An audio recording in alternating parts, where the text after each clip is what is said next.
وبركاته. إن الحمد لله نحمده ونستعينه ونستغفره ونتوب إليه ونعوذ بالله من شرور أنفسنا وسيئات أعمالنا. من يهده الله فلا مضل له ومن يضلل فلا هادي له.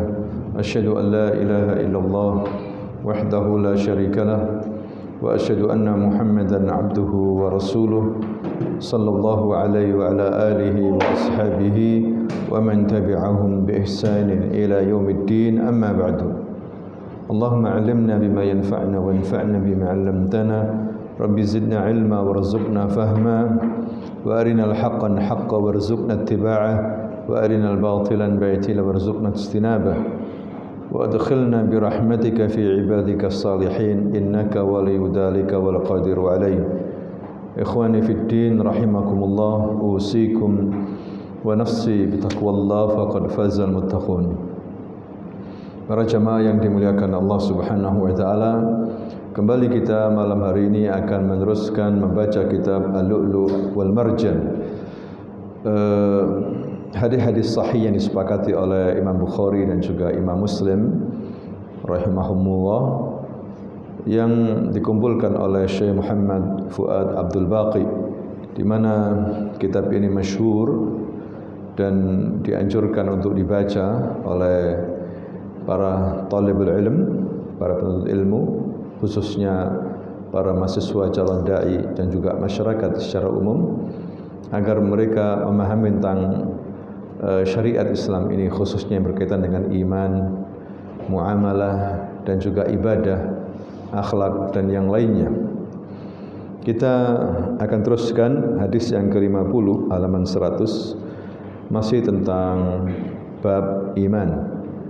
Hadis Abu Hurairah radhiyallahu anhu anna Rasulullah sallallahu alaihi wasallam su'ila ayul amali afdal faqala imanun billahi wa rasulihi qila thumma madha qala al jihadu fi sabilillah qila thumma madha qala hajjun mabrur. Hadis ini disepakati oleh Imam Bukhari dalam kitab Iman, yaitu bab orang berkata iman adalah amalan lahiriah. Dari Abu Hurairah radhiyallahu anhu, yakni seorang sahabat Nabi, nama aslinya adalah Abdurrahman bin Daus, seorang sahabat dari Yaman yang datang ke Madinah kemudian menyatakan masuk Islam di akhir kehidupan Nabi sallallahu alaihi wasallam. Para ahli sejarah mengatakan dia masuk Islam tahun ke-7 Hijriah. Ya, namun dia selalu bersama Nabi dan menemani Nabi mulai pagi, siang, sore, malam. Kemudian dia menghafal sehingga dia di antara sahabat Nabi yang paling banyak meriwayatkan hadis-hadis Nabi Muhammad sallallahu alaihi wasallam. Dia berkata, waktu itu Nabi sallallahu alaihi wasallam ditanya, ayul amal afdal, amalan apa yang paling utama? Maka Nabi mengatakan imanun billah wa rasulihi, yaitu beriman kepada Allah dan Rasulnya. Ini adalah pokok akidah yang harus kita percayai dalam agama Islam ini, yaitu iman, percaya adanya Allah Subhanahu wa taala, bahwa Allah adalah ilahul haq al-ma'bud, dia adalah Tuhan yang hak dan berhak untuk disembah. La ma'buda siwah, ya tidak ada sesembahan yang berhak disembah kecuali Allah Subhanahu wa taala. Allahul Khaliq, Ar-Razzaq, Al-Mudabbir. Allah adalah yang Maha Mencipta. Semua yang ada di alam ini adalah makhluk yang dicipta oleh Allah Subhanahu wa taala. Dan Allah lah Ar-Razzaq yang memberikan kita rezeki. Kalau kita minta rezeki, minta kepada Allah Subhanahu wa taala. Dan Allah lah yang mengatur alam ini, mengatur gunung, mengatur urusan makhluknya, ya, Allah Subhanahu wa taala. Kemudian Allah Subhanahu wa taala mempunyai nama-nama dan sifat-sifat yang mulia. Kalau kita ingin melihat Allah itu ada, kita lihat dari makhluk-makhluknya yang semuanya begitu rapi, teratur, dari mulai matahari, bintang, bulan dan yang lainnya. Disitulah kita bisa mengenal Allah Subhanahu wa ta'ala. Atau membaca Al-Quran, kita semakin kuat dalam mengenal Allah Subhanahu wa ta'ala. Hadirin sekalian. Kemudian wa rasulihi, iman kepada rasulnya, yaitu yang dimaksud di sini adalah Nabi Muhammad sallallahu alaihi wasallam, ya, karena dia adalah sayyidul anbiya war rusul, pemimpin para nabi dan para rasul. Ya, dia adalah utusan Allah yang mulia, nabi yang terakhir dan rasul yang terakhir. Tidak ada kenabian dan kerasulan setelah beliau. Ya, dia membawa wahyu dari Allah Subhanahu wa ta'ala berupa Al-Quran dan juga As-Sunnah. Wajib kita untuk mengamalkan apa yang Rasulullah sallallahu alaihi wasallam perintahkan, dan wajib bagi kita untuk menjauhi apa yang dilarangnya. Dan kita diwajibkan untuk mencintainya. Kemudian patuh dengan perintah-perintahnya, mencintai ahli baitnya, mencintai sahabat-sahabatnya, memperjuangkan risalahnya. Ya, itu kewajiban kita terhadap Nabi sallallahu alaihi wasallam, dan tidak berbuat bid'ah dalam masalah agama. Karena masalah agama ini sudah dijelaskan semuanya oleh Nabi Muhammad sallallahu alaihi wasallam, tidak perlu tambahan lagi, tidak perlu pengurangan lagi. Ya, sudah sempurna. Tinggal kita menyampaikan. Hadirin sekalian, kalau kita menambah-nambah dalam urusan agama ini dari keinginan kita, hawa nafsu kita, ditambah-tambahi dengan urusan budaya lokal dimasukkan ke dalam agama, ini yang berbahaya. Ya, ini yang dikatakan bid'ah. Kita seakan-akan menuduh Nabi ini berkhianat. Ya, kenapa demikian? Karena Nabi sudah menyampaikan. Kalau kita menambah-nambah, berarti kita menyangka bahwa Nabi Muhammad ini tidak sempurna, tidak menyampaikan ya seluruhnya dari ajaran Allah.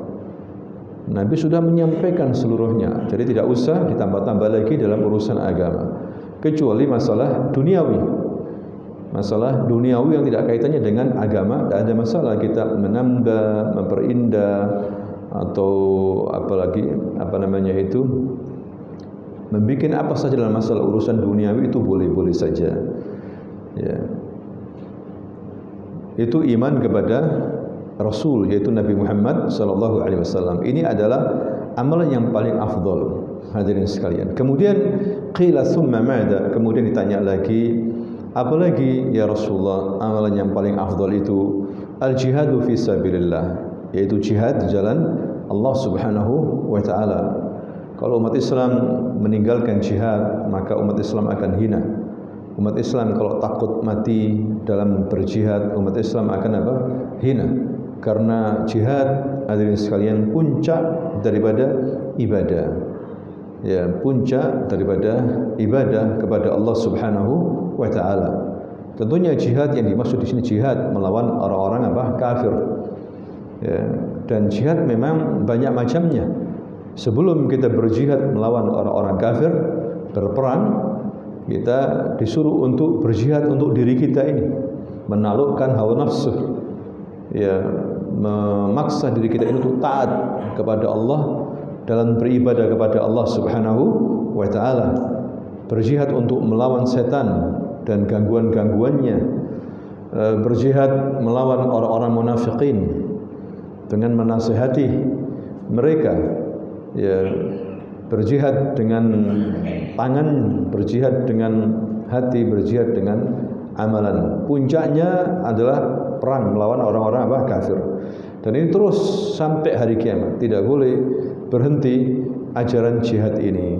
Dan inilah yang ditakuti oleh musuh-musuh Islam, hadirin sekalian. Mereka takut kalau ajaran jihad ini dipelajari oleh anak-anak atau kaum muslimin. Ya. dan itu harus ada, bahkan dikatakan oleh Nabi termasuk amal afdal jihad fi sabilillah. Qila thumma madah, kemudian apalagi ya Rasulullah? Kemudian Rasul mengatakan hajjun mabrur, haji yang apa? Mabrur. Ya, haji termasuk amalan utama, termasuk salah satu rukun Islam, hadirin sekalian.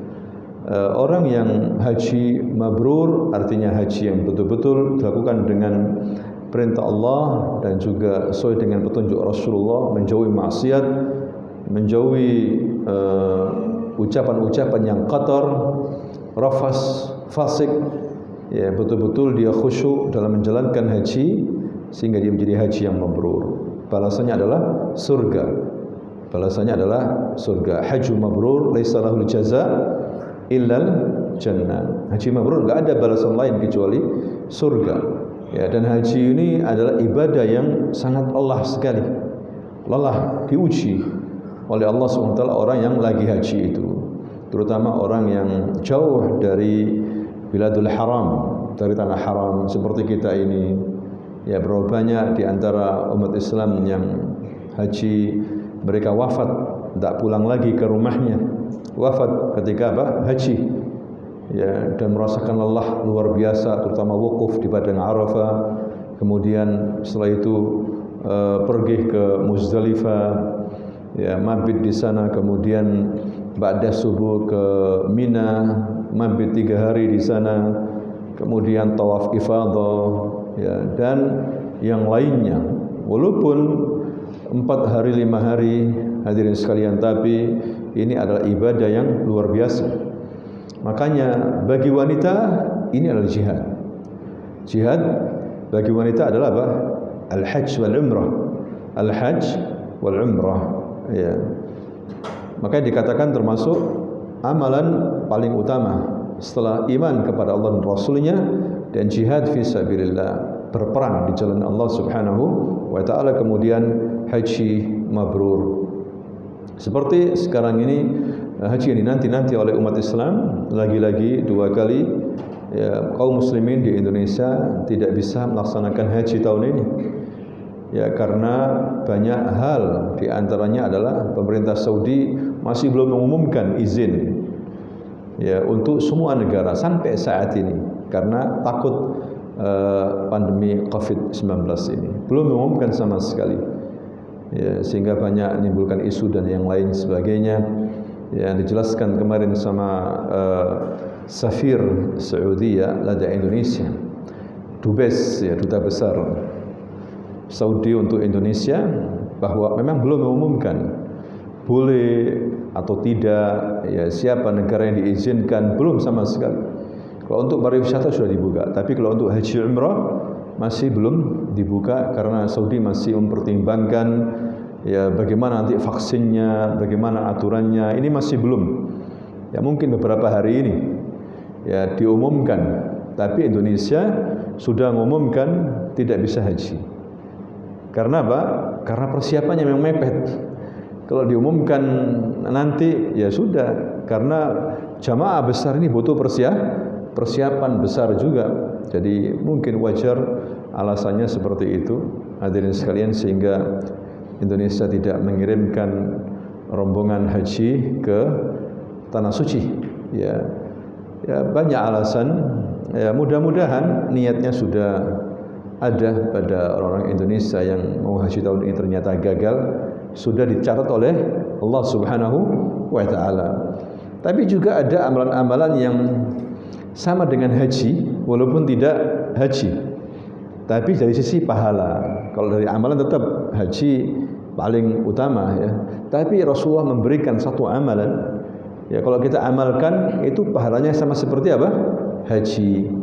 Yaitu Anda datang ke masjid, sholat subuh berjamaah, setelah sholat zikir, mengaji ya sampai syuruk, kemudian sholat apa? 2 rakaat, sholat isyraq atau awal duha, itu pahalanya sama dengan apa? Haji. Hadirin sekalian, pahalanya sama dengan apa? Haji, walaupun tidak pergi haji dari sisi pahala. Tapi kalau amalannya ya bagus, pergi haji ke sana dan termasuk rukun Islam. Nah itu amalan utama yang dijelaskan oleh Nabi sallallahu alaihi wasallam. Itu menunjukkan ada amalan yang biasa tapi besar pahalanya, ada yang afdal, yang luar biasa. Makanya bertingkat-tingkat amalan itu. Ya, maka seorang muslim di sini harus cerdas, memilih yang paling afdal daripada yang fadl. Yang afdal itu lebih baik. Ya, itu yang lebih baik. Kemudian hadis yang ke-51, hadis Abu Dzar radhiyallahu anhu qala sa'altu an-nabi sallallahu alaihi wasallam ayyul amal al-afdal qala imanun billah wa jihadun fi sabilih qultu fa ayyu riqab afdal qala aghlaha thamanan wa anfusaha 'inda ahliha qultu fa in lam af'al qala tu'in sani'an aw tasna li akhraqa qala fa in lam af'al qala tad'u an-nas min asy-syarr fa innaha shadaqatun tasaddaqu biha 'ala nafsi. Hadis ini juga dikeluarkan oleh Imam Bukhari. Dari Abu Dzar, sahabat Nabi radhiyallahu anhu, dia berkata, saya bertanya kepada Nabi sallallahu alaihi wasallam, amalan apa yang paling utama? Beliau menjawab, beriman kepada Allah dan berjihad di jalannya. Saya bertanya lagi, apa lagi setelah iman kepada Allah dan berjihad di jalannya? Kamu memerdekakan budak, melepaskan budak, memerdekakan budak. Seperti apakah yang paling utama? Beliau menjawab, yang termahal harganya dan yang tersayang bagi pemiliknya. Saya bertanya lagi, jika saya tidak mampu melakukannya? Beliau menjawab, membantu orang fakir, ya, atau orang yang tidak mampu bekerja. Saya bertanya lagi, kalau saya tidak mampu melakukannya? Beliau menjawab, membiarkan manusia terbebas dari gangguan, dan itu sedekah yang engkau sedekahkan untuk dirimu. Jadi macam-macam ya sabda Nabi ini. Tadi dikatakan amalan yang utama itu jihad, iman kepada Allah dan Rasulnya, jihad fisabilillah dan haji mabrur. Kali ini Abu Dzar yang bertanya langsung. Ya, Abu Dzar, sahabat Nabi yang mulia, yang termasuk as-sabiqin al-awwalin, termasuk pertama kali yang masuk Islam. Abu Dzar, setelah Abu Bakar, setelah Utsman, kemudian Abu Dzar Al-Ghifari. Hadirin sekalian, bertanya tentang amalan yang afdal. Ini menunjukkan keutamaan sahabat dalam belajar ilmu. Ya, ini menunjukkan para sahabat itu suka dengan agama dan mereka cerdas bertanya tentang suatu hal yang baik dalam masalah agama. Semangat, bahkan bertanya amal yang paling afdal apa ya Rasulullah. Kalau kita kan bertanya banyak masalah dunia. Bagaimana Ustaz supaya saya jadi kaya dalam waktu cepat dan singkat? Bagaimana supaya dapat fulus banyak? Bagaimana supaya saya sehat walafiat? Di dunia, hadirin sekalian. Tapi sahabat, ya Rasulullah, ayul amal afdal? Amalan apa yang paling afdal? Katanya Abu Dzar Al-Ghifari. Nabi menjawab, imanun billah wa jihadun fi sabilillah. Tetap iman kepada Allah yang paling utama dan jihad di jalannya. Jihad di jalannya. Jadi jihad ini jangan diartikan hanya jihad melawan hawa nafsu. Betul, jihad melawan hawa nafsu penting. Tapi juga jihad berperang di jalan Allah Subhanahu wa taala. Jihad ini yang berat, tidak mudah. Ya, tapi dulu hadirin sekalian menunjukkan imannya mereka kuat. Kalau ada panggilan jihad perang, langsung daftar. Banyak yang daftar. Karena bersama Rasulullah, jihadnya pasti jihad benar. Ya, jelas-jelas yang dilawan itu musuh, orang-orang apa? Kafir. Sampai anak umur 12 tahun, 13 tahun daftar. Kalau sekarang kelas berapa? SMP, kelas 2, kelas 3 daftar. Bayangkan. Luar biasa keberanian para sahabat karena faham apa itu balasan jihad, pahala jihad yang Allah berikan untuk para mujahidin. Mereka berlomba-lomba.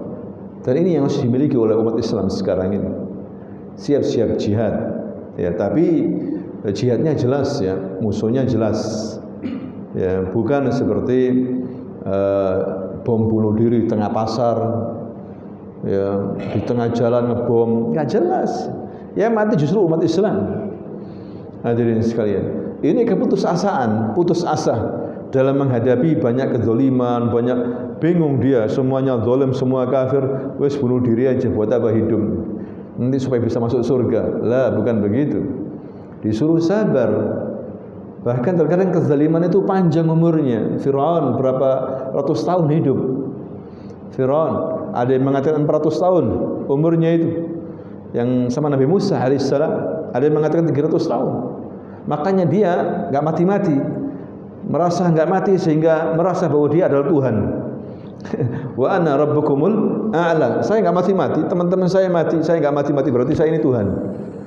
Ya, subhanallah, dengan hikmah dari Allah dan dengan makar dari Allah yang sangat halus, Allah lahirkan Nabi Musa.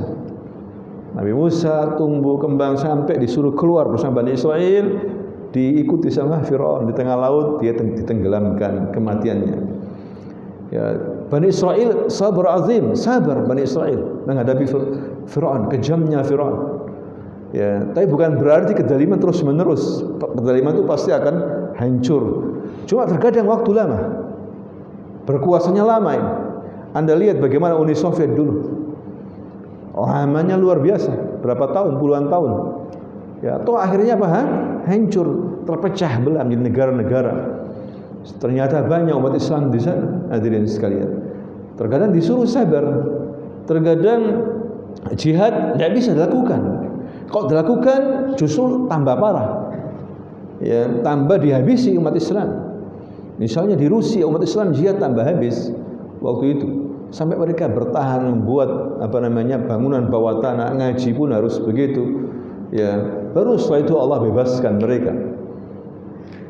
Terkadang harus bersabar supaya tidak dihabisi secara keseluruhan sama orang-orang kafir. Ya.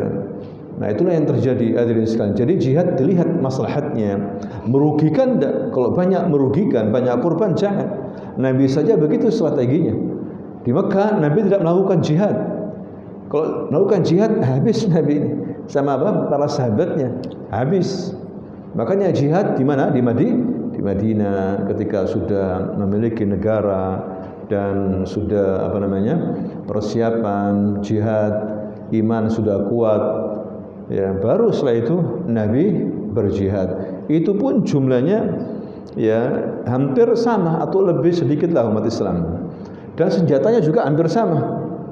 Hadirin sekalian, baru nanti imbang. Kalau enggak, korban yang begitu banyak. Ya, dan nyawa umat Islam ini mahal. Enggak boleh asal ngawur gitu. Ya, di mana-mana banyak pengorbanan, enggak bisa. Ya, justru umat Islam banyak korban. Nanti banyak. Maka harus mengatur strategi. Bukan takut jihad, tidak. Jadi harus dipertimbangkan dengan semaksimal mungkin. Sebagaimana Nabi SAW dan para sahabatnya ya persiapan dulu kan begitu. Nah, dikatakan di sini oleh Abu Dzar, dia bertanya, amalan apa yang paling afdal? Iman kepada Allah dan jihad di jalannya. Kemudian saya bertanya apa lagi? Nabi menjawab, memberikan budak. Ya, yang paling utama yaitu apa? Yang termahal harganya, yang tersayang bagi pemiliknya. Jadi perbudakan itu, hadirin sekalian, dulu di zaman Nabi itu sudah ada dari zaman-zaman dahulu. Tapi Islam datang menganjurkan untuk membebaskan apa? Budak-budak. Dan banyak dibebaskan oleh para sahabat budak-budak itu di zaman Nabi. Utsman banyak sekali membebaskan budak. Hampir tiap hari membebaskan budak. Jadi Islam juga tidak senang dengan perbudakan. Tapi kalau ada budak itu wajar saja, sah saja. Selama tidak menzalimi tuannya itu budaknya. Tapi ada juga budak yang paling terbaik adalah apa? Budak yang baik, ya jujur, ya kemudian mahal harganya, kemudian dibebaskan. Ini amal yang terbaik. Budaknya ini harganya mahal karena jujur, karena baik, ya harganya mahal, dibebaskan. Ini adalah amalan apa? Yang terbaik. hadirin sekalian. Ya budak itu kasihan memang. Sampai haji pun tidak bisa, tidak wajib budak itu haji, kata para ulama.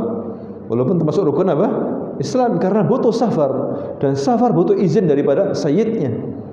Butuh izin dari sayyid. Kalau sayyidnya enggak mengizini, tidak bisa haji. Tidak bisa. Dulu memang banyak perbudakan, sudah zaman dulu sebelum zaman Nabi, hadirin sekalian. Tapi Islam menganjurkan melepaskan perbudakan. Bahkan banyak hukuman-hukuman itu dalam Islam, misalnya tidak puasa, ya, kemudian banyak beberapa hal hukumannya. Di antaranya pertama adalah apa? Kafarahnya membebaskan apa? Budak. Itqu raqabah. Ini menunjukkan Islam sangat perhatian sama manusia. Manusia yuladu hurran. Manusia dilahirkan dalam keadaan apa? Hur, merdeka. Terus bagaimana diperbudak? Kok menjadi budak?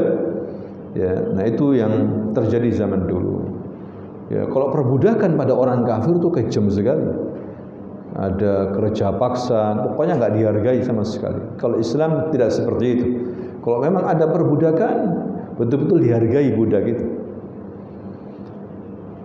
Kemudian dikatakan lagi di sini, saya bertanya lagi, jika saya tidak mampu melakukannya apa? Kalau saya tidak punya budak, nggak bisa bebaskan, apa yang bisa saya lakukan? Kata Nabi SAW, membantu orang fakir atau orang yang tidak mampu bekerja.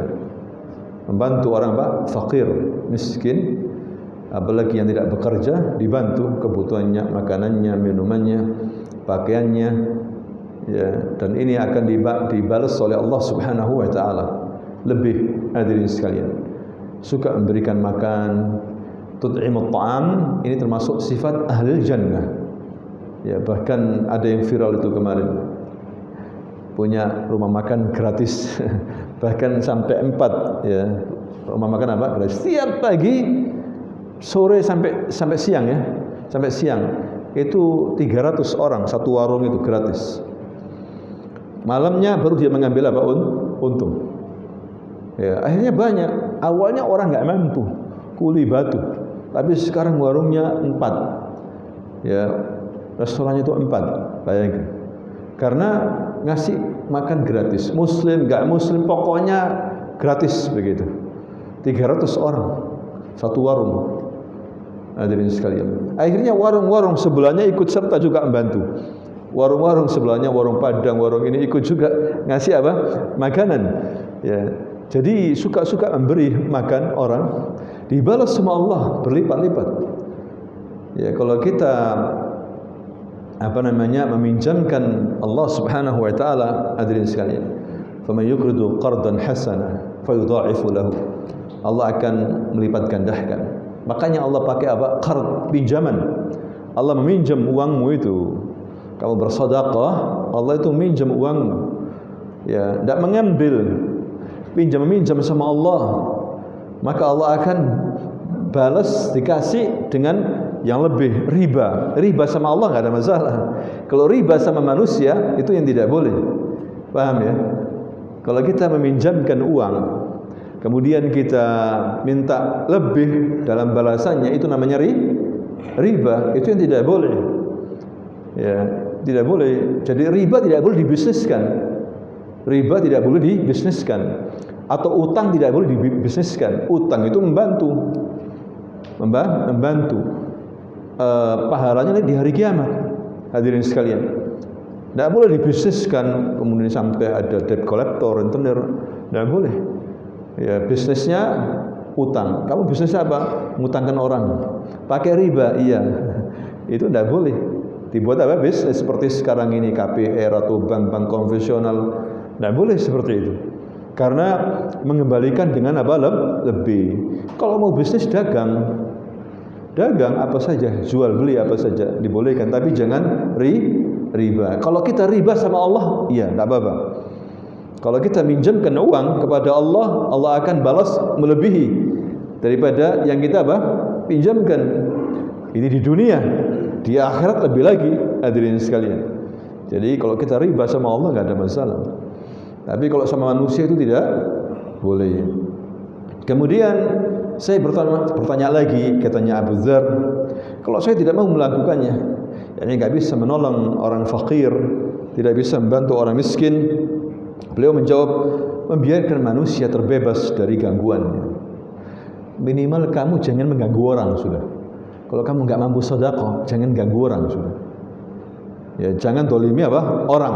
Itu termasuk sedekah untuk dirimu, kata Nabi. Jangan ganggu orang dengan lisan, sindiran, kata-kata, SMS, ya, apa gitu.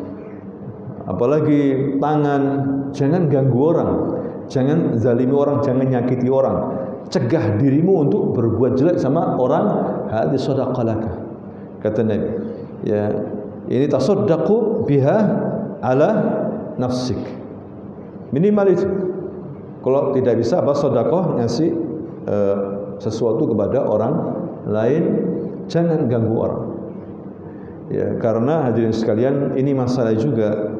Ya, kalau dibiarkan pada sekarang ini, banyak dosa-dosa antara manusia dengan manusia ini banyak sekali. Kenyataannya seperti itu, sudah nggak sedekah tapi suka ganggu orang, apalagi merampok, mencuri, kemudian menyakiti. Ini juga diingatkan oleh Nabi. Ini bahaya, ini akan mengambil pahala-pahala kita nanti pada hari kiamat. Karena Rasulullah pernah mengatakan orang yang bangkrut, orang apa? Yang bangkrut. Ya, muflis dalam bahasa Arabnya itu apa? Muflis. Manil muflis. Kalau kata para sahabat, orang yang bangkrut itu la dirham lahu wa la mata'. Ma'qulan, masuk akal. Menurut para sahabat, orang yang enggak punya dirham, fulus maupun apa? Harta benda, ada muflis, fakir, orang yang rugi. Di dunia kan begitu. Kalau di luar negeri itu orang pinjam bank nggak bisa bayar, dan dia rumah tidak ada, pekerjaan tidak ada, dikatakan apa? Bangkrut, ditutup sudah. Tapi dia nanti disuruh apa? Kerja sosial, disuruh kerja apa? Sosial, begitu. Kalau di negeri barat, atau kalau di sini mungkin di penjara, kan begitu ya.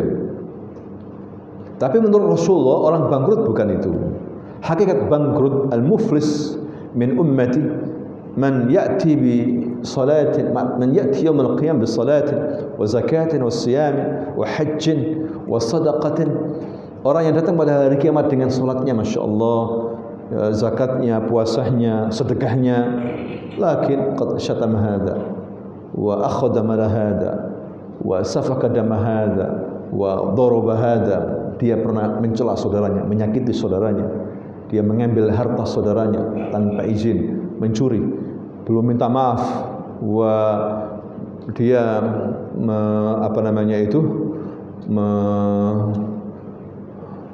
darah, ya,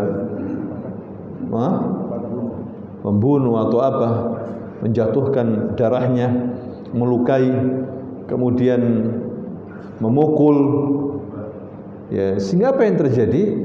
Pahala-pahala salatnya ini, puasanya, zakatnya, hajinya ini, sedekahnya, ya, diberikan kepada orang yang menzalimi.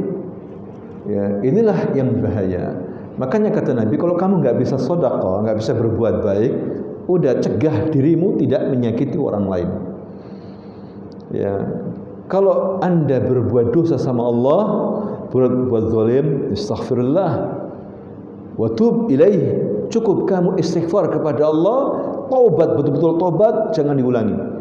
Yaghfirullahu lak, Allah akan mengampuni dosa. Wa yatubu alaik, dan juga menerima taubatmu.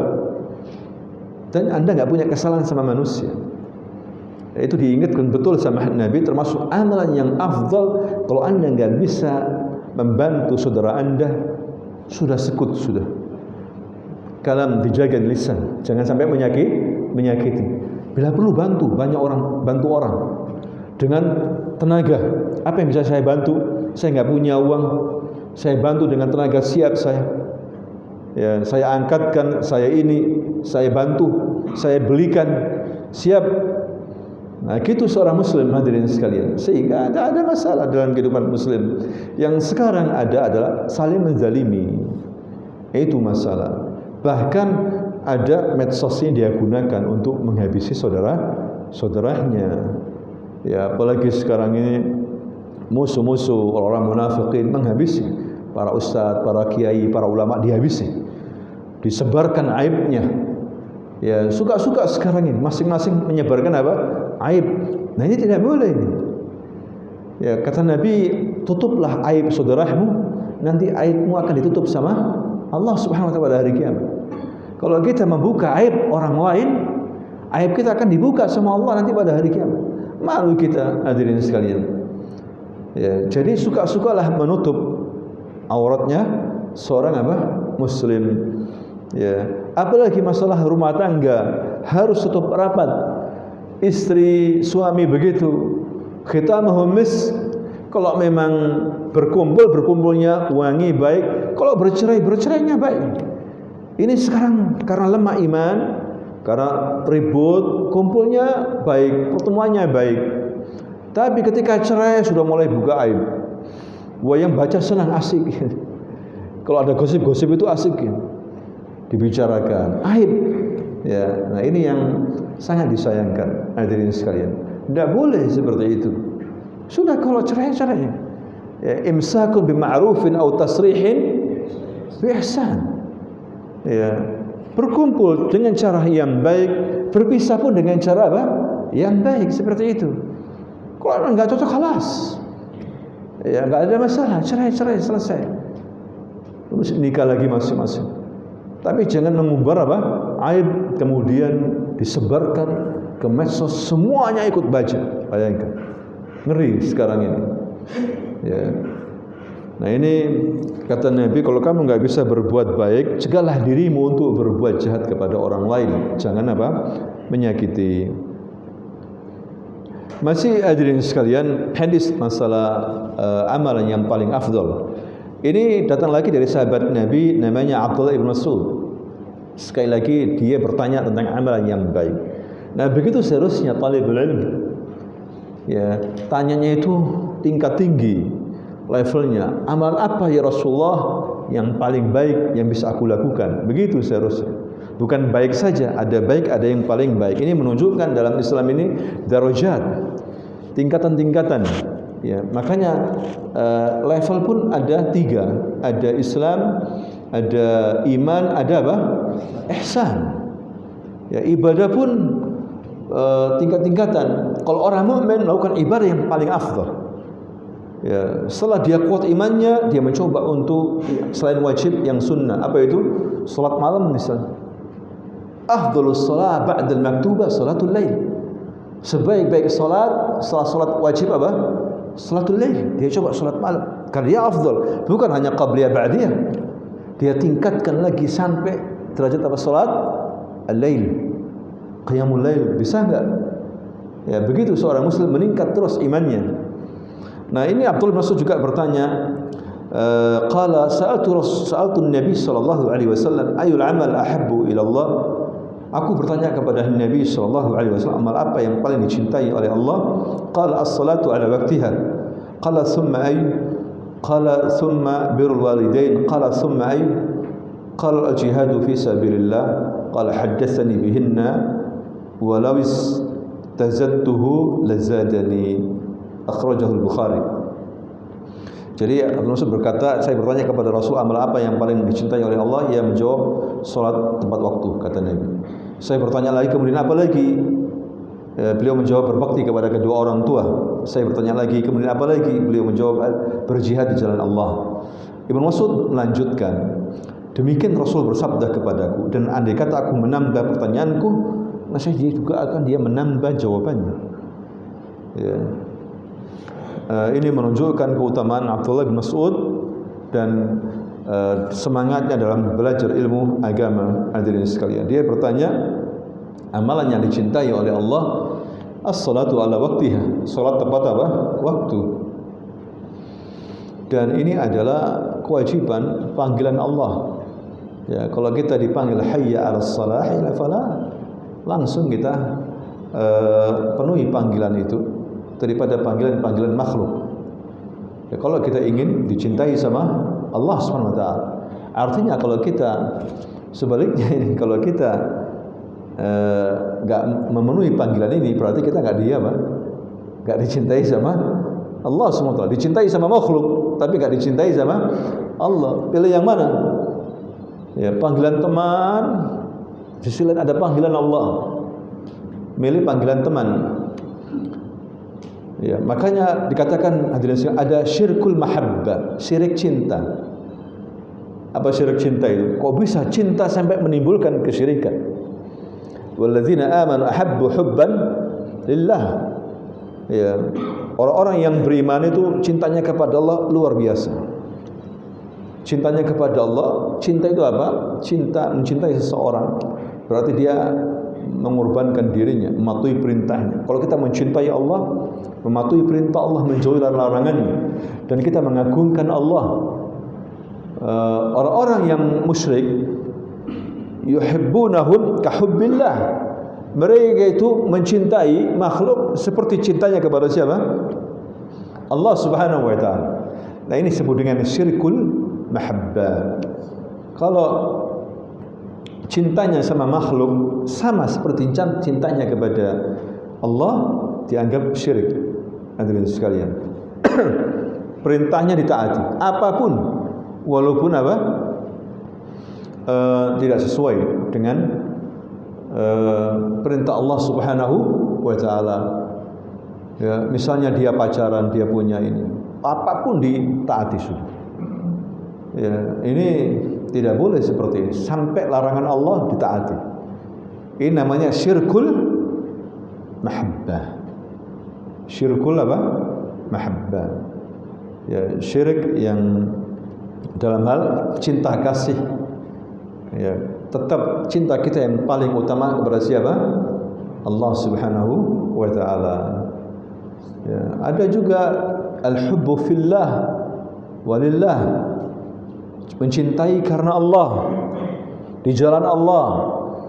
Kita mencintai fulan karena fulan tayyib, masya Allah, salih, ya, yuhibbu ta'ah, yuhibbu ilm, yuhibbu masjid, kita mencintai. Nah, itu dibolehkan. Ya, dibolehkan seperti itu. Wahid yuhibbu salah, dia mencintai apa? Salat, mencintai puasa, tidak ada masalah, itu bagus. Ya, itu yang dibolehkan. Yang dilarang adalah cinta kepada makhluk sama seperti cintanya kepada Allah Subhanahu wa taala. Nah, di sini hadirin sekalian, cinta Allah Subhanahu wa taala kepada makhluknya, suka salat tepat apa? Waktu, dan ini manfaat. Ya, kalau kita memperbaiki hubungan kita kepada Allah, insyaallah hubungan kita dengan makhluk diperbaiki sama Allah Subhanahu wa taala. Kita dibenci orang, dijauhi sama orang, kita introspeksi, barangkali kita ini kurang baik sama siapa? Allah Subhanahu wa taala. Nabi hubungannya baik sama Allah, sampai orang Quraisy cinta sama Nabi, cinta sama Nabi. Pada hakikatnya dalam hati mereka itu mencintai Nabi. Ya, pas Nabi ini mengajarkan kepada mereka tauhid sehingga mereka benci. Tapi pada hakikatnya mereka apa? Mereka itu cinta sama Nabi. Pernah mereka mengatakan, "Ya Muhammad, begini aja, kamu mau apa sih? Mau jadi raja? Kita angkat kamu jadi raja. Sudah, kamu raja kami, sudah, raja Arab. Tapi jangan menyuruh kita meninggalkan penyembahan ini, berhala ini." Itu sebetulnya. Jadi hati mereka cinta sama Nabi, hadirin sekalian. Kamu mau apa? Mau uang? Kita akan kumpulkan uang. Kita akan berikan kamu uang sehingga kamu menjadi orang terkaya di antara kami. Ini kalau nggak dasari cinta, tidak mungkin berkata seperti ini, hadirin sekalian. Karena Nabi itu akhlaknya baik, sudah. Akhlaknya baik sama orang. Ya, karena dia membangun hubungan kepada Allah, maka Allah jadikan makhluk ini, manusia ini baik sama Nabi, hadirin sekalian. Sudah, kamu pingin istri wanita banyak, tidak ada masalah. Kita akan pilih setiap kabilah wanita cantik, nikahi sudah, jadi istri. Sampai seperti itu tawarannya, hadirin sekalian. Cuma jangan larang kami ini menyembah berhala Latta wa Uzza wa Manata. Atau bila perlu bagi-bagi aja sudah. Setahun kita menyembah Tuhanmu, setahun lagi kamu menyembah apa? Tuhan-Tuhan kita. Mana yang paling benar nanti kita akan ikuti. Kalau memang Tuhanmu ini benar, nanti kita akan mengikuti, menyembah Allah. Tapi kalau ternyata Tuhan yang kamu sembah ini salah, kamu harus mengikuti menyembah apa? Berhala. Ya, di sini harus tegas. Dalam masalah akidah harus apa? Tegas. Ya, kalau masalah tadi katanya kalau masalah kearifan budaya, masalah baju ini saya pakai batik ini nggak ada masalah. Tapi kalau kearifan budaya dalam arti akidah tidak boleh. Ya sendiri-sendiri. Lakum dinukum waliyadin. Hadirin sekalian. Kalau masalah kearifan budaya lokal dalam arti gotong royong apa bekerja nggak ada masalah. Tapi kalau masalah akidah kepercayaan ya tidak bisa seperti itu. Masing-masing sudah. Ya tidak mungkin disejajarkan tauhid sama syirik, tidak mungkin. Ya. Nah itulah yang dikatakan oleh Nabi hadirin sekalian. Yang pertama yaitu as-salatu ala waqtiha, membangun hubungan kepada Allah. Karena apabila dilakukan dengan serius ini, masalah salat ini dikerjakan pada waktunya, khusyuk, insya Allah bisa mencegah dari perbuatan keji dan apa? Mungkar, diampuni dosa-dosa kita, dikasih rezeki banyak oleh Allah Subhanahu wa taala. Kemudian apalagi ya Rasulullah setelah itu? Summai, ayu itu bentuk pertanyaan bahasa Arab untuk luas. Summai artinya summa madza? Summa apa? Summa madza? Orang Arab untuk menyingkat summai apalagi? Gitu. Maka Nabi mengatakan birrul walidain, berbakti kepada kedua orang tua. Qala summai, apalagi? Kan enak daripada summa madza, panjang kemudian pendek. Ini ais gitu aja. Bagi yang enggak mau mengucapkan madza, pakai apa? Ai. Gitu. Kemudian qala al-jihadu fi sabilillah, jihad di jalan Allah. Berperang di jalan Allah. Kata Ibnu Mas'ud, kalau aku mau tanya lagi, Rasul akan menambah juga. Tapi cukup 3 ini. 3 ini dikerjakan dulu. Jangan ngomong tanya tapi enggak pernah apa? Mengerjakan. Karena ada orang tanya untuk diskusi aja, panjang lebar tapi enggak diamalkan. Maksud cukup 3 ini. Seandainya aku tanya lagi, pasti Nabi menambah lagi. Apalagi ya Rasulullah? Dijawab ini. Apalagi ya Rasulullah? Ini enggak selesai akhirnya. Cukup 3 aja begitu. Kalau kita kan banyak tanya tapi belum diamalkan. Kadang-kadang ngarang-ngarang gitu, ngarang-ngarang sesuatu yang tidak pernah terjadi di karang-karang ditanyakan. Para sahabat, saya cukup yang bisa diamalkan dulu, baru kemudian tanya lagi. Wallahu taala a'lam bis-shawab. Subhanakallahumma wa bihamdika asyhadu an la ilaha illa anta astaghfiruka wa atubu ilaik. Assalamualaikum warahmatullahi wabarakatuh.